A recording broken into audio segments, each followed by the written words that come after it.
So today I have an item that's actually pretty cool. So what I have here, I got this on eBay for a very reasonable price, is a working Gigabyte X99 motherboard with an included i7 5930K. So I thought, one of the coolest things about this is that it'll be able to take Xeons, and I have a plan for this. It's going to go on a future project. But I thought it would be kind of cool is since I got the chip for free with the purchase of the motherboard, what would be cool is to show off its gaming performance in 2024. Happy New Year, by the way. This is actually going to be my first video of 2024 that I'm producing. So yeah, it's going to be a good year. But I thought that it would be good to kind of go over the gaming performance and seeing how this chip holds up in the year 2024. But I stopped myself because, yeah, I think it'd be cool to review the motherboard and play games with this CPU. But I also think it's pretty important to kind of go over the history of this, because this chip is pretty unique. This is not something that a lot of gamers had in their computers back in the day. This was an HEDT platform, so high-end desktop, and the Intel 5000 series was limited only to HEDT. If you recall, it went from 4000 series, Haswell, the 4770K, to the 6000 series on the consumer side. That was Skylake, and that's where we saw the 6700K i7. So the 5000 series was limited only to this high-end desktop platform, X99. So I figured it would be pretty cool to play the games with it, but also I think it's pretty important to talk about how this chip got made and how we got to where we are. And for that, we're going to do a history lesson. And I think this is going to be pretty cool to kind of give you a lot of context into the history of why this chip came to be and why it exists, and why, in my personal opinion, HEDT as a concept is pretty stupid. So hopefully it'll be interesting and informative for you. So I think that we need to start with a history lesson, so let's go back in time. So in order to really talk about HEDT and why it doesn't make a lot of sense and really give you the full context behind the situation, we really need to talk about some history and go into kind of how it came to be and where it went. So let's start with some history here. So what is HEDT when we say that word? So it stands for high-end desktop. So what it is it's designed to be a prosumer platform, so a little bit above like a normal gaming consumer platform, but below enterprise level. It's designed to sit in the middle. It's going to have more features than a consumer level, but it's going to have fewer features and fewer technologies than an enterprise level. So it's kind of in between. So typically in the case of what we're going to be discussing, that includes support for a large amount of memory, more PCI Express expansion, and then most importantly, arguably, more cores. So let's talk about some of the history behind HEDT and kind of how it came to be. So this story kind of starts in 2008. Intel is starting to draw more of a distinction between, more advanced prosumer level platforms and then normal consumer level platforms. Previously, it was different. LGA 775, which is the socket that the Core 2 Quad Q6600 was a part of, that was actually used for consumer and server applications. You also had 771, which was different.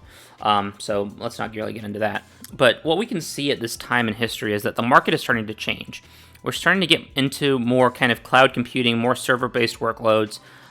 Later on in 2010, 11, 12, you start to see more of that, especially as like social media takes off and as Google buys YouTube and it becomes more of a streaming and publishing giant. So we can see that things are starting to change in the computing landscape.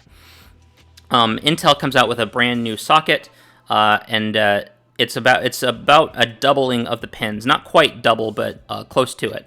So it comes out with LGA 1155 and LGA 2011 by 2011. But for right now, we have LGA 1366 and LGA 1156.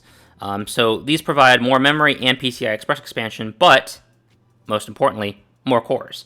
So what we see is the first time that Intel is drawing a distinction between their high-end chips and their more standard consumer level chips. Now, this is probably pretty well known if you were a gamer back in that time, but Intel really kind of sat on their hands for a long time. They were not very innovative. Intel's mentality was, if we don't have to innovate, if we don't have to keep pushing the envelope, why bother? And for a while, they had a borderline monopoly in the CPU space.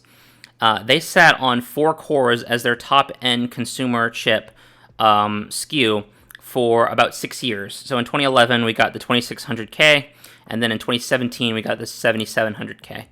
But they said that the 4 cores was enough, and that they just didn't need to give you more. And for a while, that was true. I mean, everyone had 4 cores in their system. That was the standard. That was the benchmark that everybody had, and that's what they made games based off of. So that was the assumption that they made, and Intel didn't want to bother giving more cores if they didn't need to. So why did HEDT come from this environment? How did it get going? Well, Intel, since they were able to control this market and they were able to just give you 4 cores for 6 years and not innovate at all, they saw a pretty interesting marketing opportunity. So rather than just give you more cores on the consumer lineup, so just giving you, a more densely packed core count on a consumer die, they're going to lock it behind a more advanced platform. So what they're doing is that they're manufacturing this idea that more cores is a privilege and that it's exclusive for high-end systems, and it's something that only people with a lot of money and only the enthusiast level can buy. So an example that I have here is this is, I believe, MSRPs. For $317, you got 4 cores on a consumer motherboard, so the 2600K. At the same time, for $583, you got an X79 board and 6 cores. And then for $621, you got 6 cores, X79, and ECC RAM on the enterprise-level Xeons. So this kind of fit nicely in between the two, the consumer and the enterprise level, as a more prosumer side on the HEDT, the 3930K. So you didn't have ECC support, but you had more cores and more PCI Express than your 2600K. So it's pretty interesting how they were able to draw that kind of distinction, that comparison. Now, you might be thinking, well, this is all artificial. Intel doesn't have to do this. How are they getting away with it? Well, it's because, like I said, they had basically a monopoly on consumer CPUs for 6 years. And in tech, that's a very long time. So that kind of begs the question, where is AMD in all of this? So up until this point, from like 2006 to 2010, Intel and AMD were actually decent competitors. They were trading blows pretty well. The AMD Phenom and the Core 2 Duo were actually pretty good in terms of being competitive in the CPU market. There was good competition at the time. That's why Intel actually, with the Q6600, the Core 2 quad line, they were coming out with it. It's because they actually needed to innovate in order to keep up with AMD. That's why competition is a good thing. So what happened? Well, in 2011, when Intel released Sandy Bridge, AMD released Bulldozer. Now, Bulldozer is kind of a historically bad CPU architecture. It had terrible IPC, or instructions per clock, the number of instructions that it can execute in a given clock cycle. It did have more cores, but that couldn't keep up with the new Sandy Bridge in games because cores aren't everything. So while it may have had 6 cores on the top end, Intel's better IPC, better architecture with 4 cores was just a better performer.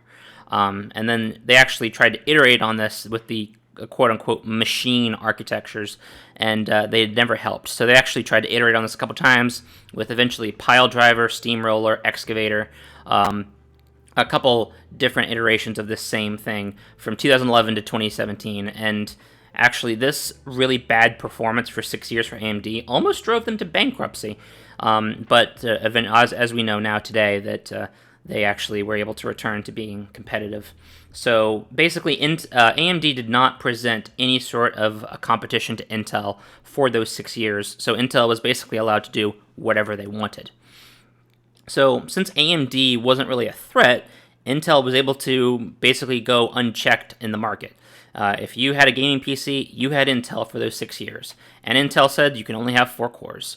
So that was how it was back then, and this is right in the middle of that is when I started gaming, and I remember it very vividly. That's really all you were limited to. The way that they named their HEDT lineup was actually kind of weird because the architecture was the same, but they would jump the naming scheme up by one number.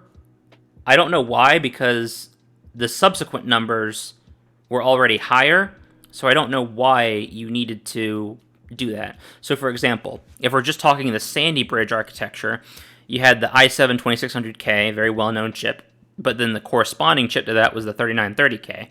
Why couldn't it just be 2930K? That would make a lot more sense, at least in my opinion. But I guess Intel disagreed. But then, kind of going down the line, Ivy Bridge, you got the 3770K, and then the 4930K, Haswell 4770K, 5930K, and then Broadwell. Broadwell did not actually have a consumer lineup, which is interesting. They actually just skipped over it. Although I do believe some Broadwell chips made it into their into some laptops somewhere, but that's about it. But the HEDT equivalent for Broadwell was the 6900K. And then finally Skylake with the 6700K and the 7820X, respectively. So we can see where our chip today is actually going to fall in there with a 5930K. We're actually using the Haswell architecture. So yeah, the 5930K that we're going to be talking about today was a part of this.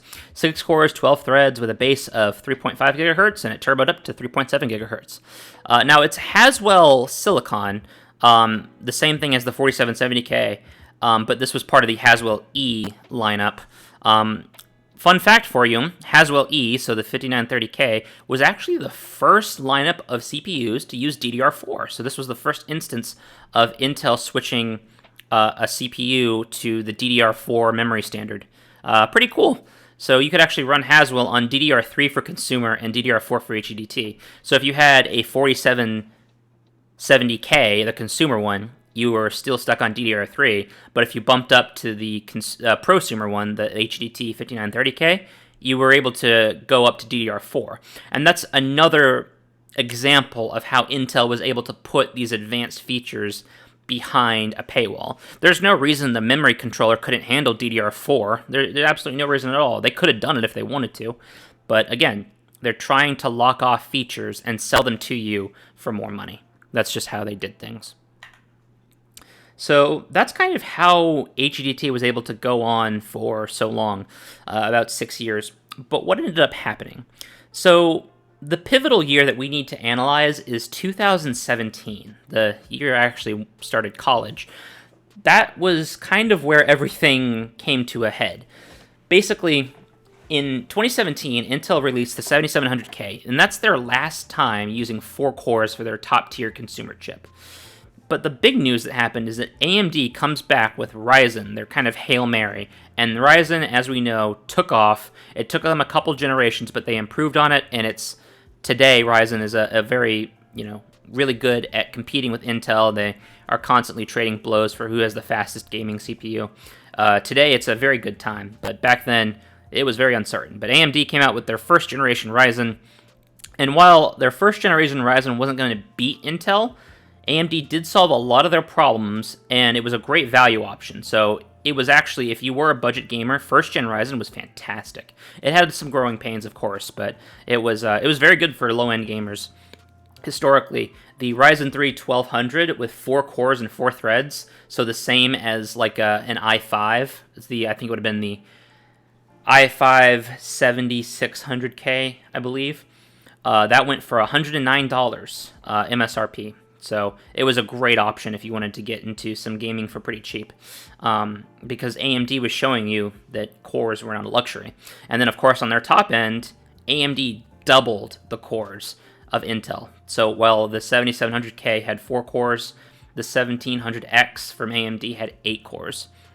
So AMD finally comes back with a competitive platform, and they're proving it. They're doubling your core counts. They're proving that cores aren't a luxury, that you don't have to spend a bunch of money just for a few extra cores, and they're proving that. So next generation, Intel kind of learned their lesson, and they would go on to release the 8700K with 6 cores the following year, and then in 2019 they released the 9700K with 8 cores. So at this point, Ryzen is kind of one of the reasons why HEDT was going to fall out of favor, because one of the biggest marketing points, cores, and actually ECC memory a little bit, because Ryzen platforms actually don't explicitly lock out ECC memory, so you could actually have that potentially if you wanted. Good guy AMD. But a lot of the marketing points, a lot of the features that Intel was putting behind a paywall, AMD was showing you, actually, no, we can give you this on the consumer line if you want, which is awesome. But more RAM and PCI Express, that's cool, but again, consumers have more cores. They have DDR4 now. DDR4 brought plenty of RAM. You could go up to, I believe on DDR4, you could go up to 32 gigs or 64 gigs, one of those two. And then PCI Express, it's cool, but again, for a gamer, other than a graphics card, you're not using too many PCI Express expansion cards, so it's not a super huge deal breaker for a lot of people. Again, other than SSD and GPU. The enterprise side was getting cheaper, consumer was getting more features, so essentially HEDT was being kind of squeezed on both sides. Enterprise, with AMD coming out with their Epic lineup, was actually getting more affordable, so if you wanted to really go with all of the features that you ever could want, and even more cores, you could go Epic. But also, Ryzen was giving you more features on the consumer lineup. So on both sides, HEDT was getting squeezed, and it was getting attacked on, a more affordable enterprise lineup and a more feature-rich consumer lineup. So all of the marketing points for HEDT were kind of starting to disappear. HEDT would officially go on to last 2 more years. In 2019, Intel released the 10900X on the X299 platform, and AMD released their Threadripper 3000, both in 2019. So that's kind of how HEDT started and how it ended. But what can we take from this story? Competition is good. AMD came back, and what that did was it forced Intel to be competitive again. Intel couldn't just lock features behind paywalls anymore. And it wasn't just HEDT. Intel did a lot of other nonsense stuff. Like, for example, on B-series chipsets, like the ones that cannot overclock, they couldn't overclock, and they capped DDR4 speeds to 2933. So even if you got like a 3000 kit, you couldn't run it at full speed. It's stupid stuff like that that's really just to spite customers, and not because Intel... They could implement it if they wanted to, but they just didn't want to. But AMD was giving HEDT features on consumer platforms, and Intel realized that if that kept up and AMD eventually was going to become a lot more competitive, they weren't going to survive. So HEDT basically was a product that did not have any customers. It addressed a problem that Intel manufactured for money. No one bought HEDT because they needed it. They bought it because they bought into marketing. If you're a gamer, the consumer line was fine for you. And if you needed more features and you had more money, enterprise just gave you more. HEDT tried to be a middleman, and it ended up just kind of doing both things poorly. So it didn't really address any problems. It was, if you ever are familiar with the expression, jack of all trades, master of none, that describes HEDT pretty fairly. It was worse for consumers because it was more expensive, and it was worse for enterprise users because it didn't have all of the features that you could get on an enterprise platform like ECC support. So it just kind of ended up failing on both sides and being this kind of weird amalgamation. But we need to encourage competition as consumers, or else we allow this kind of thing to happen. So that's kind of my my analysis of the situation and how I perceived HEDT. Its existence was entirely made because Intel was controlling the CPU market, and they were able to get away with whatever they wanted. It's not something that should have existed. It didn't really have a purpose. It was manufactured to have a purpose. So with that, I think that I gave you a little bit of the history behind this and why it doesn't make a lot of sense. So let's go ahead and get into some gaming performance to show you how this thing can handle some games. So I have the motherboard here prepped. What we're going to do is basically get all of the hardware installed on the motherboard to get it ready to install in our system. So let's go ahead and real quick just kind of run through our components. Obviously, we have the star of the show, the i7 5930K. For these X99 sockets, they actually they mount upside down, which I think is pretty cool. Then we have, for our RAM, I'm just using this HyperX DDR4 stuff. I don't know too much about it. I just know that it is 32 gigabytes, which should be plenty, and then it's 2133, so it's pretty much the slowest spec that DDR4 allows for. But I'm not too worried about it because this platform does not have the most sophisticated memory controllers because it's intended for like Xeons and stuff. So I'm not too worried about that. But you know, the capacity is right. It's going to work with this system, so I'm not too worried. Very rarely have I run into situations where memory speed was much of a problem for me. Storage, not too exciting here. Basically, this is a random Kingston SSD that I have, and I believe it is, I think it's 128, yeah, 128 gigs, and really it's what I had, you know, it's just what I had laying around, so it will have to work for this video, but that's really about it. I'm not sure about read and write performance, not really sure about too much of anything. It has a DRAM cache on it, thankfully, so that's something. But it's other than that, not too spectacular. Trying to see if I can find one of the markings on here. Oh wait, I was wrong. It's 256. That's even better. That makes me happy. 256 gig SSD, sweet. M.2 NVMe, nice, awesome, cool. Okay, sweet. Got of course our standard Corsair TM30 thermal paste, only the best for this CPU. And then I guess I should talk about the cooler. If you'll notice, the board when I bought it, I bought this thing used, comes with these standoffs right here, these little extra standoffs. These are for a different CPU cooler that I suppose the idea is that you would just kind of screw it into those standoffs. I believe that would be for an AIO or something like that. But for this video, I'm just going to be going with this guy. So this is the, if you can see here, the Deepcool Gamax 100. It's basically a clone of the HyperX, or the, excuse me, Cooler Master Hyper 212 cooler. So it's basically the exact same thing.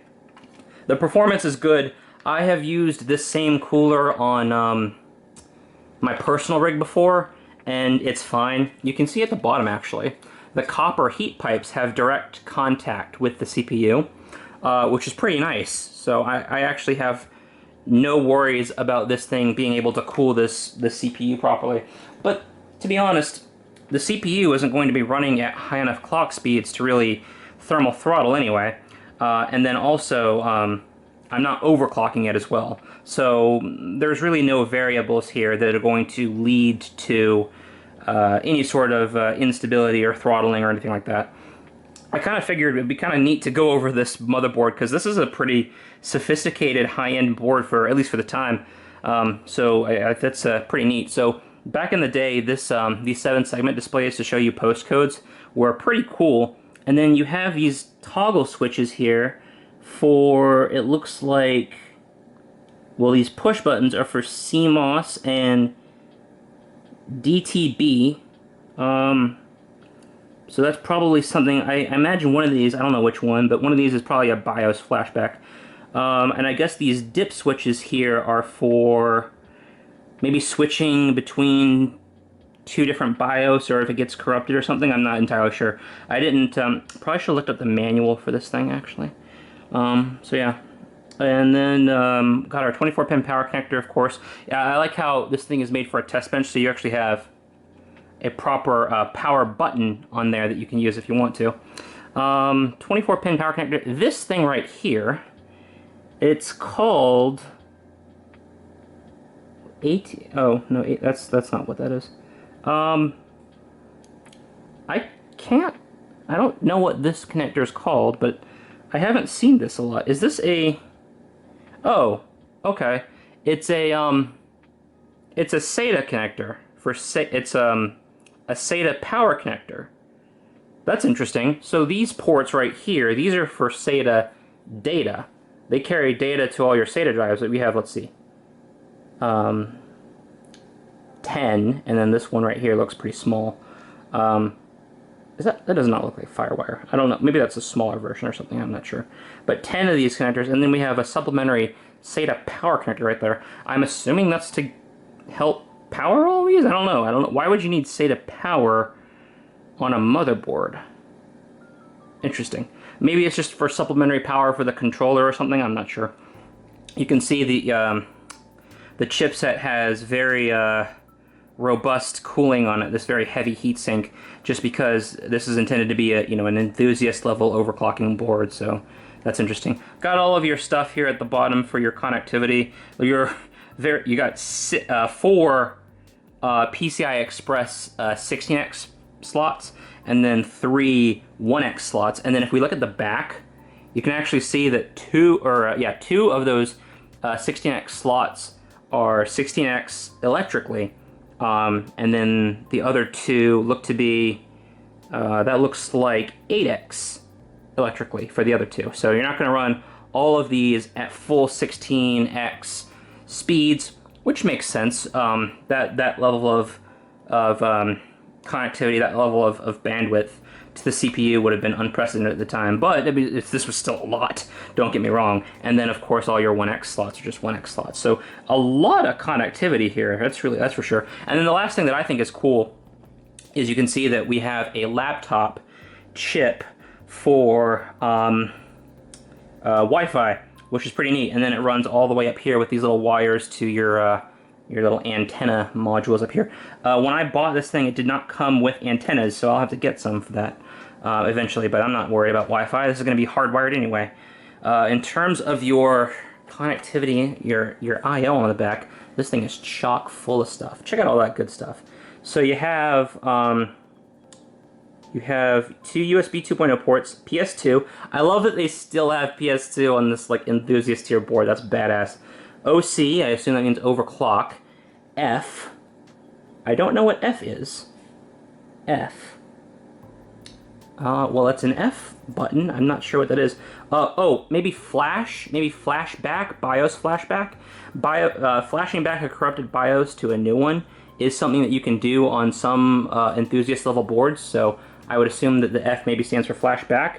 And then there's a button right below it, which I assume is like maybe a BIOS reset, maybe? I'm not sure. I'm just speculating. I should have read the manual. 7 USB 3.0 ports, and then a white one at the bottom. I'm not sure what the significance of the white one is.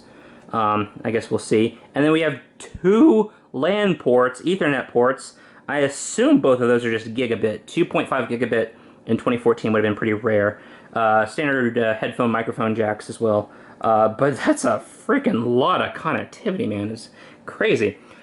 But it makes sense because, these chips, when you look at this CPU and how big it is, like compared to a normal CPU, it has so many pads on the bottom of it that the pins can connect so much stuff to it. So like with all that connectivity, you can have all this I/O, all the PCI Express, all this RAM, and obviously robust overclocking capabilities as well. It's a pretty cool platform, but again, this is all stuff that you can get on server level boards. So I'm not trying to diminish how cool this thing is. I'm just saying that it is redundant. But I'm excited to game on it. It's going to be pretty cool. In 2014, I would have given just about anything for this kind of a system. So let's give it a run and see how it looks, shall we? But before that, I am going to install all of the necessary hardware on here, and then we'll get it installed in a case. So yeah, let's go ahead and get started.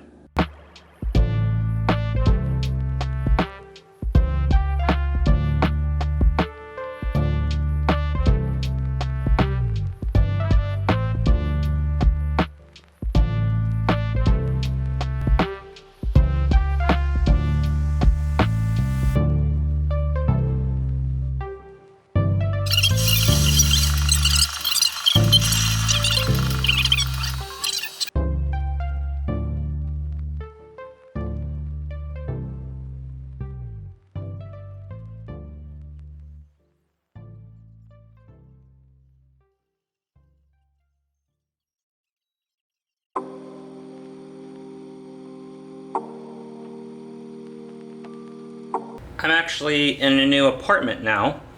To give you an idea, this video has been in production for, I think, about 4 months for me to get all these parts and to get this thing built. My life has been very hectic lately. Anyway, we put the motherboard in the case, we got the CPU installed, we're good to go. I got my storage in there, it's a 256 SSD. But we have to be able to bring this thing to life, and with that, I give you this EVGA 750 watt power supply, A+ bronze. It's a semi-modular unit. It's what I had on hand. I'm not worried about this thing performing at all. EVGA makes very good power supplies, so I'm pretty sure it's going to be a fantastic performer. Not worried about that at all. So let's go ahead and get that hooked up, and then we can talk GPU.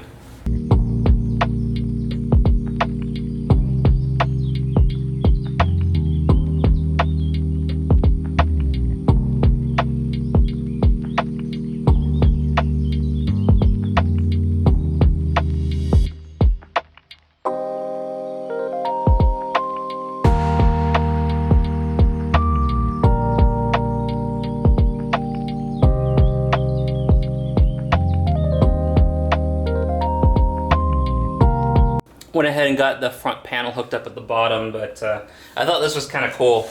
Nice little coincidence here. This case, I bought this case on like Facebook Marketplace for a couple bucks. You'll notice that it actually has one of the new Core i7 stickers on it, which is a coincidence because I'm putting technically an i7 in here, a very old one. But I just thought it was kind of funny to point out. But yeah, no, I got the got it all hooked up. It's actually kind of an easy install because the only thing that's running to the motherboard is the front panel, and then 24 pin and then 8 pin for the CPU. So it's pretty simple. There's nothing else coming off of it, which is pretty nice. So I guess real quick we can talk about the graphics card. Okay, so let's talk about graphics card. This is it. My choice for graphics card for this particular system came down to realistically the kind of thing that would pair very well with it, but also really just what I had on hand. So this is a Zotac GTX 1070. It's just what I had, so it's an 8 gig card. It's a 2014 CPU with a 2016 GPU. So it'll be a pretty good combination. This is actually, if you were going to build a system like this in 2016, this is probably what you'd put in there, or maybe like you could probably do like a 1080 or a 1080 Ti, I suppose, but I didn't have those. I believe this is the AMP edition card. I don't know. I don't really like how this thing is built. It's not as bad as like modern GPUs, but the cooler is a very wonky shape. So you'll notice you got the PCI bracket right there, and then it like does this weird little hump like that. I mean, the cooler, it's nice. I mean, it's metal. That's like an aluminum shroud, which is pretty cool. It's got a very nice metal back plate. Actually, wait, no, that's plastic. Never mind. The front part is metal though. The shroud is metal. So yeah, the design on the back with the yellow is kind of cool. It has this little thing right here, power boost. I don't know what this is. I think it's some kind of IC under some sort of heat sink, but I'm not sure. If you know what that's about, leave a comment, but I don't know too much about the graphics card other than that. But this should provide us a pretty good idea of what the gaming performance of this is going to be. So I'm not too worried about it.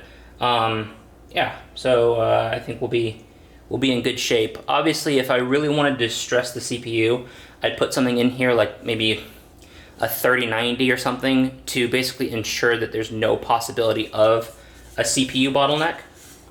So, you know, or excuse me, a GPU bottleneck. So I would put a very powerful graphics card in here to make sure that we're stressing the CPU as much as possible and not really, you know, weighed down by the GPU.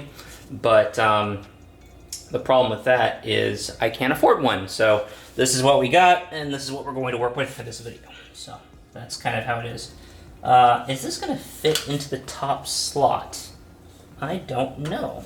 Maybe not. No, well, okay, we're good. We're good. I'm going to put this in here, and I'm probably going to have to do it off camera because it's going to be a little technical. So give me a second. All right, GPU is installed, so we are good to go. Got my storage all primed. I need to check the operating system on here, but other than that, we should be good to go. If I have to do a clean install, I'll go ahead and do it. But yeah, we got the thing all built. Looks pretty good, and let's play some games. Alright, so here we have a game that I've been playing a lot lately. Here we have Hunt Showdown, and we're seeing a constant 60 FPS. I am not testing this at anything above 60. I'm doing 1080p 60 at high settings, and as you can see, the game looks pretty good. There's a little bit of compression just from my recording software, just from OBS, and YouTube is going to add some as well, but believe me when I tell you that this game looks great. So the CPU is not a problem. The graphics card, this GTX 1070, is being very well utilized. Even things like when a lot of enemies are on screen or explosions aren't really causing any frame drops, so to speak. Now, to be fair and full disclosure, this game was released in 2018, so it's not the newest game out there. It is going to be receiving an update later on this year with a better engine, so that could change things, but for now, it's still using a lot of original 2018 graphics and textures, but from what I've been playing, it looks really good, so no issues there. So here we have Resident Evil 4 Remake. Now, I've been playing this game quite a bit recently as well. This came out in October of 2023, so it's one of the newest games that I have and one of the most graphically intensive games I have. Now, I got very consistent 60 frames in this game. However, as you will see in the footage, I did go through a couple minutes of some frame drops at certain points in the Mercenaries mode here.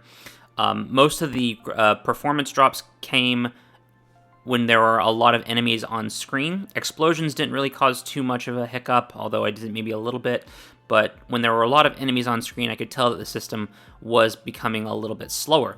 Now, I think that it's fair to say that this is the CPU starting to show its age, as when you see a lot of enemies and there are a lot of AI calculations being performed, that is typically indicative of more CPU performance rather than GPU performance, which is just for rendering graphics. So I can say that this game is kind of pushing the limits of what the CPU can do, but make no mistake, overall, it was a very solid 60 FPS. I was having a very good time. I could definitely play some Resident Evil 4 on this if I had to. The frame dips were maybe going from 60 to 40 very briefly, so those hiccups were a little bit noticeable, but overall, not bad at all. And so there you have it. That is the i7-5930K in gaming and its history. Now, it's obviously still a pretty competent gaming CPU, and you can still get some good performance out of that. I don't think I ever said that you couldn't. The point of this video was not to say that this is necessarily a bad CPU, or that HEDT is necessarily bad, as in it underperforms or something. That wasn't the point of this video. The title of this video is that HEDT is dumb. That's the whole point. I'm not saying that it's a bad product. What I'm saying is that it's a product that doesn't make sense. It's a product that's made out of an arbitrary need imposed by Intel. It's a product that was created because Intel monopolized the market because AMD wasn't competitive, and so they locked features behind a paywall and sold you a solution to a problem that did not need to exist, as evidenced with AMD coming out and giving us Ryzen that already had all those features. So that's kind of where we're at. That's kind of my piece on HEDT. I'm glad that it's pretty much gone, and I don't think that we really need it.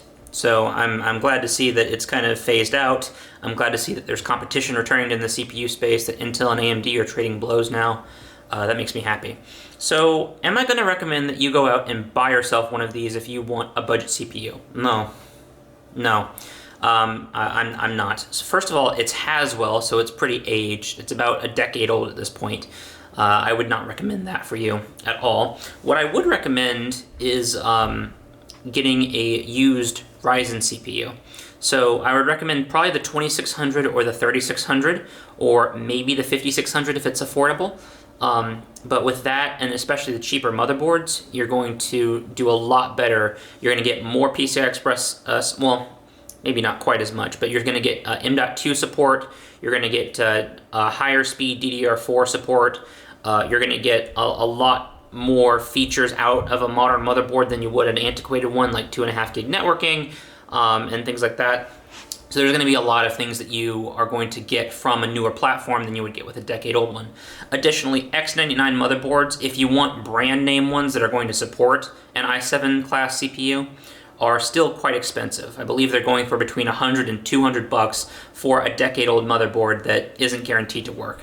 It does have more memory channels, but I would not take the risk. They're still insanely priced. I've even seen some go up for $300, so I would not recommend going for that at this point. It's just kind of a lose-lose on all metrics. It's older, it's more expensive, it's going to struggle to keep up with newer games, doesn't have access to as high of memory speeds as new CPUs. It just does not make sense anymore. But I think it was pretty cool to take a look back on it, to take a look at why HEDT came into existence, why it doesn't make sense, and why it's gone. So yeah. But I appreciate you watching. I hope this video was informative. Let me know what you think down below. Do you think the HEDT made sense? Do you think it actually filled a need? Let me know your thoughts. But thank you for watching, and we will see you next time.